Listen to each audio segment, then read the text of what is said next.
What is up, everybody? Matt Modi here with OddsJam. I am a betting analyst and content creator for OddsJam. Before OddsJam, my full-time job was as a data analyst. So the kind of math stuff just speaks to me a little bit, data. So for this video, I'm going to be giving you a little bit of the secrets, the hacks, the tips and tricks specifically for PrizePicks, the DFS company. PrizePicks Sportsbook, kind of. DFS company. So in terms of how to use PrizePicks, I'm assuming everybody watching this already knows how to use it and how it works. If not, I would definitely recommend checking out the OddsJam YouTube channel, where we have a lot of beginner level tutorials about how to use PrizePicks. In this video, I'm going to be talking a little bit about kind of the, like I said, the hacks, the tips and tricks, kind of how to make money on PrizePicks and just stuff that you might not know about the site itself.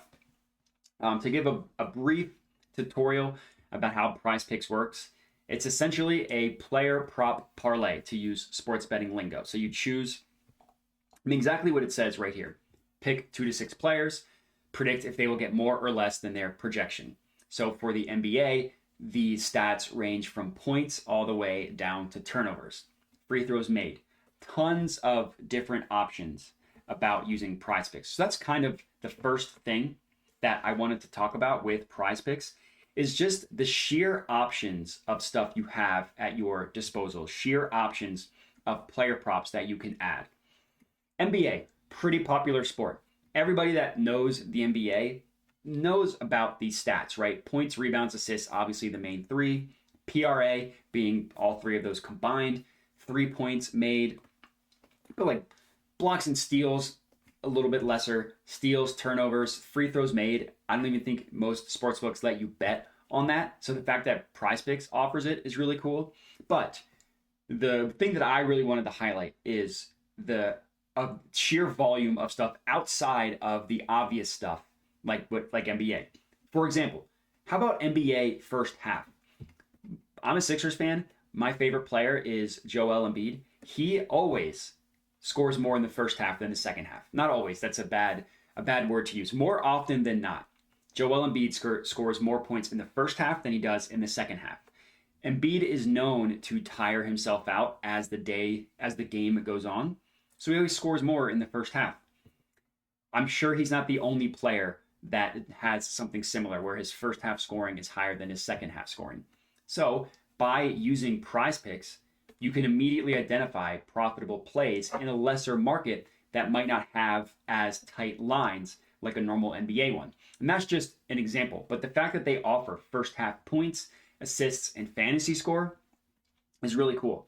Not only that, not a lot of people know this. You can actually choose college basketball player props in this as well. Now, this is something that a lot of sportsbooks actually don't offer, that is offered on PrizePicks, which I think is awesome. The fact that they offer college basketball player props. So if you're really into college hoops and you know a lot about player props, tons of value you can find on these player props.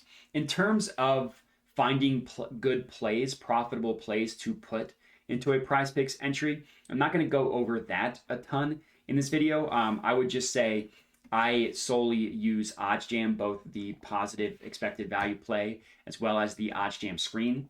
So the way the positive expected value tool works, it provides profitable player props to put into a PrizePicks entry. A lot of P's in that sentence, but got through it okay.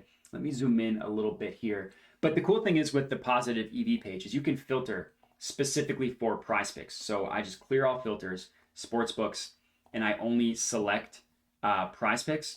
It'll provide me, without any thought, profitable props to put into a, like I said, PrizePicks entry. That's how the positive EV page works. This OddsJam screen is another way in which you can find profitable props for PrizePicks. You just choose a player prop. In this case, let's look at like player passing yards, whatever.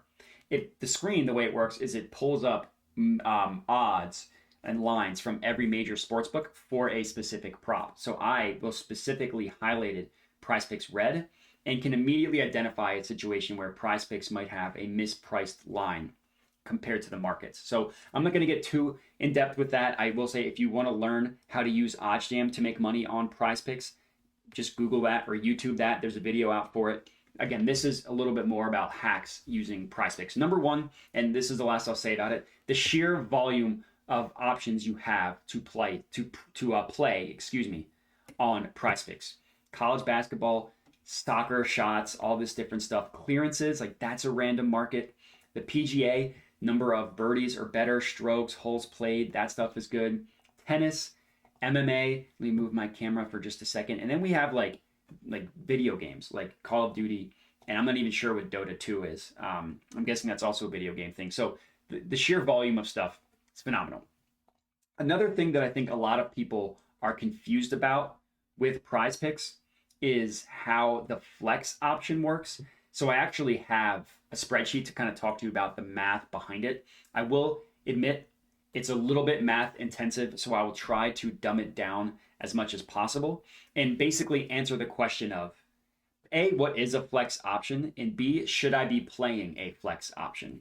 So first, what is a flex option? So when you're using PrizePicks, right, you're choosing player props and you're choosing over or under. It's basically like a parlay. If one of them loses, you lose everything in a parlay. But what PrizePicks offers you is something called, if you scroll down a little bit, called a flex play. So a power play is a standard parlay. If all your bets win, you win the payout, which obviously you get more money. The payout is higher based on more plays you add. That's a regular parlay. If one of them loses, you're toast. A flex play allows you the option of losing one play. So if you play a 3-leg flex play, you can technically lose one of your bets. Not technically, you can lose one of your player prop entries, selections, whatever, and still be profitable or still get some money. So in this case, it says right here, of a 3-leg flex play, if you have 2 correct plays, so you win 2 of 3, you will 1.25x your money. So basically, you're not losing your money. You're at least making 1.25x by hitting 2 of 3. And then if you get all 3 correct, you 2.25x your money. Now, if you hit all 3 correct on a power play, you will quadruple your money. You will 4x your money. In PrizePicks, you're only 20 to win 45 versus 20 to win 100. So if you take out your risk, you're basically risking 20 to profit 25. That's not great for a flex play. It's not great at all. For a power play, you're risking 20 to profit 80, getting the full 100 back, if that makes sense. So you're 4xing your money with a power play. You're only profiting your risk plus $5 on a $20 entry for a flex play. So the math behind a flex play is not valuable, is how I should phrase that. You really shouldn't ever be doing a flex play for 3 legs. And honestly, you should never be playing a 3-leg play in general, but either power play or flex play. So again, it's going to be very, very math focused. All you really need to know is that for a 3-leg entry power play, the implied odds per individual leg based on the payout are minus 141. That's a sports betting term. That basically means you have to risk $141 to profit 100. So the higher these numbers go, if there's a minus, the less the payout is. So in terms of profitability and value, 3-leg entries are actually the worst in terms of a power play. An easy way to break it down is your break-even win percentage per player prop. So you can do 2 to 4 legs in terms of a power play. If you do a 2-leg one, you need to win roughly 57.74% of your individual player prop. So not your plays, not your entries, but the player props themselves. And you'll break even. Any number above that, you'll profit. For a 3-leg one, you need to win roughly 58.5% of your player props to break even. And then for a 4-leg power play, you need to win roughly 56.23. So in terms of the power play options, 3 legs is by far the worst, by far. It's also really bad with a flex play as well. And here's more math to break it down. And I'll try to dumb it down as much as I can. So this is assuming your player prop has a win percentage of 60%. That's about minus 150 odds in sports betting terms. So, and again, OddsJam gives you player props and it tells you how likely they are to hit. OddsJam does.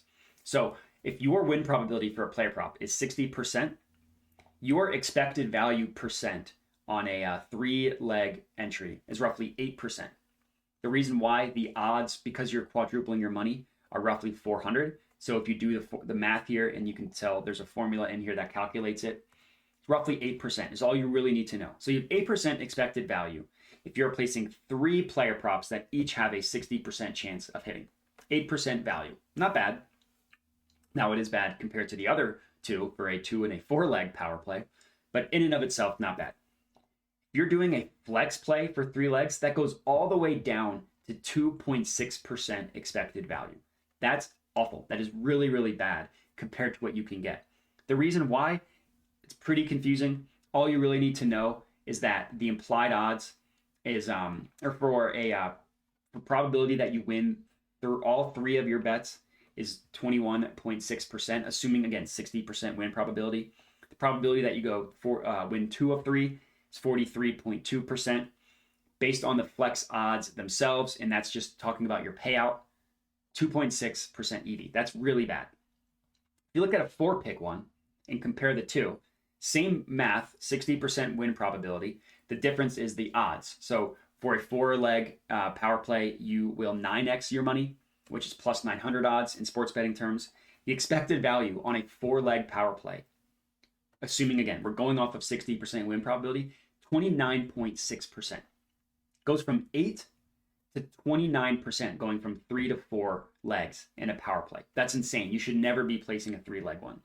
In terms of a flex play, the expected value of a 4-leg flex play, which is, let me add one more play here and show you. It's very similar. Instead of like, you can lose one play and still be profitable. So if you do a 4-leg flex play and you lose one leg, you will risk 20 to profit 100 if you play all of them. So if for 3 legs, if you lose one, you 1.5x your money. For 4 legs, so you win all of them, you 5x your money. Now, obviously, the safety of that means your total payout is higher. But you can see the difference for a power play, it's 20 to win 200. So you take out your risk of $20 and you're profiting $180 off a $20 bet. That's where your 9x money comes from. So your flex, if you're doing a flex play, your expected value from 3 to 4 legs goes from 2.6% to 16.64%. That's awful. You should never do a 3-leg flex play. And that's number 1 in terms of strategy and tips and tricks. Never play 3 legs flex. Rarely play 3 legs flex. In less than that, never play. Rarely play 3-leg power play. Never play 3-leg flex. And then in terms of the math behind a 5 and a 6-leg one, so for 5 legs, you can only do a flex play, right? And the math is right here. So 3 correct plays, you 0.4x your money. 4 correct plays, you double your money. 5 correct plays, you 10x your money. And that's kind of how the flex play works. 6 legs, same thing. You can only do a flex play. You can't do it straight up. And the payouts are right here. 4 correct plays at 0.4. If you get 4 of 6 correct, if you get 5 of 6 correct, you double your money. And if you get all 6 correct, you 25x your money, which is insane, but it's very hard to win all 6. So the math behind a 5 and 6 pick flex are the implied odds of minus 119 per individual leg, a break-even percent of 54.34%. So in terms of value, the best strategy is actually to do a 5 or 6 pick flex. Now, the risk is higher because you have to win more, but the value is the highest with the 5 and 6 pick flex. So in terms, to kind of sum up the entire video, use OddsJam to find plays. Look into the plays themselves and realize just the breadth of markets you have using PrizePicks. And then in terms of legs, never do 3, whether it is flex or power play. Never do 3. The best value is 5 or 6 legs. But if you want to be a little bit safer and get value, 4 and 2 isn't awful as well. But never do 3. And that's going to be it for this informational, instructional video. Hopefully it was helpful. If it was, please comment and let me know. Just want to make sure that this is the type of stuff that A, is helpful, and B, that you guys enjoy. So any type of feedback you can give me is super helpful. Like, comment, and then of course subscribe to the OddsJam YouTube channel. But that's it. So I appreciate everybody watching, and have a good one.